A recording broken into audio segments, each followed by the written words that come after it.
Well, altcoins made me rich, but ultimately they wrecked me as well. I made money fast in 2017, but what came after? It was actually pretty brutal. And the worst part was it took me a while to figure out what the hell I was doing. Let's be honest here. So if you're buying into altcoins or if you think this cycle is different, let me tell you some home truths in this video that should help you navigate the market. You want to be right in your directional bias.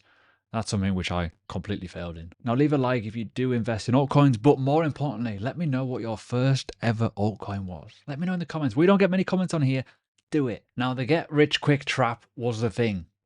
2017 was insane. It really was. I got involved in the market in 2016. I was in the stock market before that. I was in altcoins in 2017, and oh my God, it was mental. And it created this false narrative in your brain that you were going to just get rich quick in cryptocurrency investing. Let me know if that's you, because I think still people have that narrative and they think that all of a sudden altcoins are going to go bang, boom, and off you go, right? It does make you feel like you're a genius, but it's that same mindset that will kill you when the mind of the market totally shifts again the opposite way. The sentiment will go bearish, your mind will still be bullish, and you will get destroyed. The biggest mistake I made, and I'll be perfectly honest with you, was believing the pump was meant to happen and thinking of all the narrative, all the YouTube videos, all the expos as well of all that situation, that money would come back again. In 2018, I remember as dominance was rising and rising, we were all talking about this, the consensus and stuff like that. And it's all going to be fine. We're just in a correction. The fast money led to fast losses. I was chasing hype and not strategy. So yeah, this is something that you need to learn, and I'm going to teach you it. Now, as the market has evolved, this is important.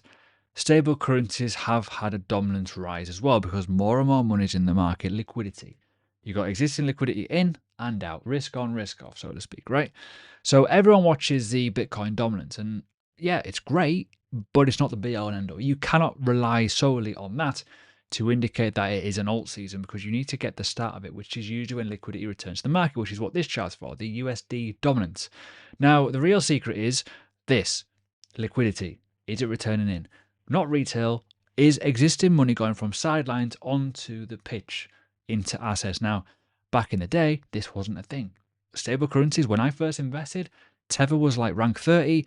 It was $300 million market cap. It was on the Bitfinex exchange only. You used to put Bitcoin into exchanges. It's changed a lot now. So when this is rising, it indicates that money are moving into cash, not altcoins.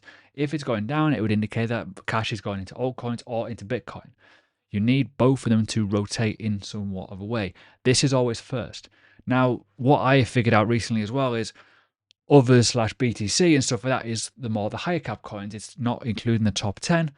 So they're more the riskier assets. That is usually the end of the run as well. So don't get caught up by the euphoria. But yeah, you need both indicators to help you, but not just one, not just both of them at this, not just one. Basically, put it this way: the Bitcoin dominance one will not tell you the full story. Because what if Bitcoin's flying at the same time? That's where you get a bit of an issue. So yeah, altcoins don't pump just because of Bitcoin dominance dropping.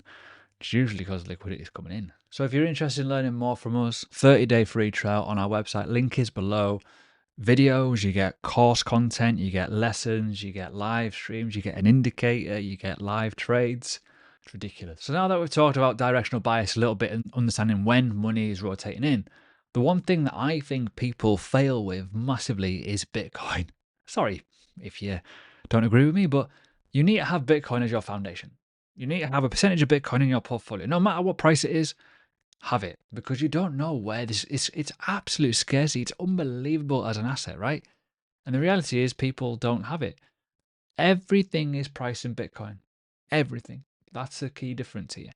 So when Bitcoin bleeds, obviously the altcoins will collapse even harder. Yes, Bitcoin's boring until it is not. Look at what it is doing right now. It's crazy. And yeah, there was certain time periods in my life, like a couple of years ago, I would ignore it. I'd be like, yeah, I want to go altcoins only. Big mistake. Big mistake. Don't do that. 60 to 70% of your portfolio should be Bitcoin. It will avoid your portfolio going into full destruct mode. Because if you destroy your portfolio, the only reason is because you're going all in altcoins. And what you bought has gone to shit. Look at Ethereum, for example, right? It's down here as Bitcoin's nearly $100,000. If you held a decent chunk of Bitcoin and you've held a bit of Solana or a bit of Ethereum, it won't be as bad. But if you're all in on Ethereum, right, you'd be down an awful lot, really big amounts, which is where the problem lies. So don't just ignore it. Altcoins are the spice, but Bitcoin is the meal. Think of it that way. Get it wrong and you'll go hungry. It's a really great analogy, that. Sorry. And what I've learned recently, most altcoins are hype machines. Trade them, don't marry them. And I openly say I've learned that recently. Great for swing trading, terrible for long holds. Use the opportunities, not blind belief. Honestly, I cannot suggest anything more than that.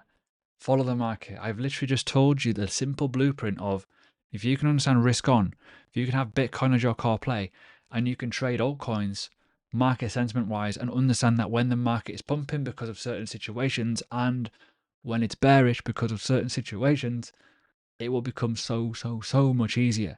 I've held too many altcoins for too long. I got destroyed by them. Maybe as an influencer, that was my problem too. But it happens. If there's a strong narrative, trade it. Momentum, ride it. Have no emotion to it. Get in, get out, take your profits, take those profits and put them into Bitcoin. If you want a place to trade, Bitfinex. Simple as that. No KYC if you're in the UK. There is all kinds of offers in the link below. You get loads of free money thrown at you, which is amazing. And you can also join into our trading competitions and our trader of the month, and you can win some money. Why not? And the final point is, if you're buying into altcoins, is liquidity coming in? Is Bitcoin healthy? Am I trading or am I blindly holding? We have our indicator, which tells you momentum. It's a momentum indicator. It has so many things on there. You can get that within Premium. These lessons are the ones I heard the hard way. Momentum is key. Is liquidity coming in? What is Bitcoin dominance doing? And more importantly, what is the overall sentiment? Is it bullish? Is it bearish? If you get most of them ducks in a row, there's a good chance you're going to make some money in the market. So yeah, as much as I love altcoins, I'd rather just trade them. This whole video title is what I wish I knew about investing in altcoins. And I think the key is rinse, repeat, trade them. Understand the narrative, trade that, momentum. Basically, don't invest in altcoins and become a bag holder because there's a good chance you're going to sink very hard.